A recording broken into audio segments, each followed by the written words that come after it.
আসসালামু আলাইকুম, স্বাগতম সবাইকে নতুন রেসিপিতে।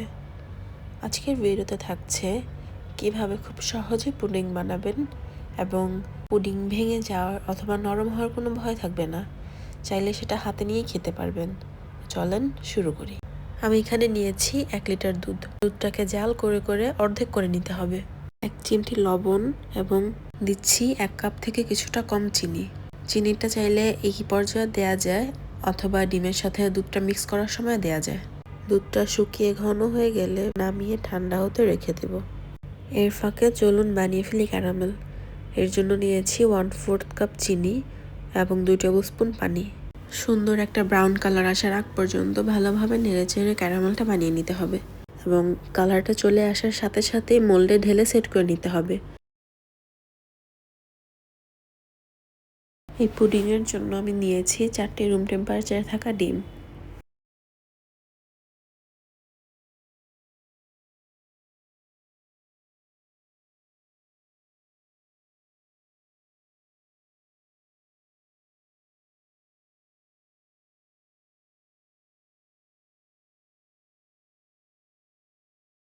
দিচ্ছি 1/2 চা চামচ ভ্যানিলা এসেন্স।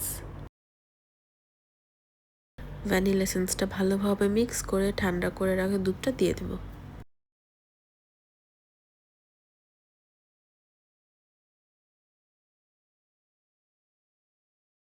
এবং দিচ্ছি 3 টেবিল স্পুন কর্নফ্লাওয়ার।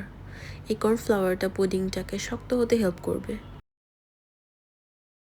সব কিছু খুব ভালোভাবে একটি হুইস্কের সাহায্যে মিশিয়ে নিতে হবে যাতে কোনো লাম্পস না থাকে। সব কিছু খুব ভালোভাবে হুইস্ক করা হয়ে গেছে।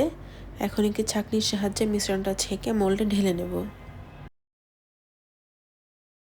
আজকে আমি রাইস কুকারের মধ্যে খুব ভালোভাবে পুডিংটা সেট করে দেখাবো। এর জন্য কুকারের মধ্যে আমি প্রায় যথেষ্ট পরিমাণে পানি দিয়ে এর মধ্যে একটা টাওয়াল দিয়েছি এবং সেই টাওয়ালের ওপর একটা স্ট্যান্ড ভালোভাবে বসিয়ে নিয়েছি। এখন খুব সাবধানে পুডিং মোল্ডটা স্ট্যান্ডের ওপর বসিয়ে ঢেকে দেব যাতে ভেতরে কোনো বাষ্প বের না হতে পারে। সেজন্য ঢাকনার মধ্যে যে ছিদ্রটা থাকে সেটা একটা পেপার দিয়ে বন্ধ করে দিচ্ছি। প্রায় 40 থেকে 50 মিনিটের মধ্যে পুডিংটা হয়ে যাবে। 50 মিনিট পর আমি ঢাকনা উঠিয়ে চেক করে নিচ্ছি। এখানে আমি একটা টুথপিক দিয়ে চেক করছি। যদি টুথপিকটা শুকনো আসে তাহলে বুঝে নিতে হবে রান্না হয়ে গেছে এবং ভেজে আসলে আরো 5 থেকে 10 মিনিট রান্না করে নিতে হবে। পুডিংটা 2 থেকে 3 ঘন্টার জন্য ঠান্ডা করে তারপর মোল্ড আউট করতে হবে। এই তো ফ্রিজ থেকে নামিয়ে মোল্ড আউট করার আগে একটি ছুরির সাহায্যে আমি সাইড থেকে ছাড়িয়ে নিচ্ছি।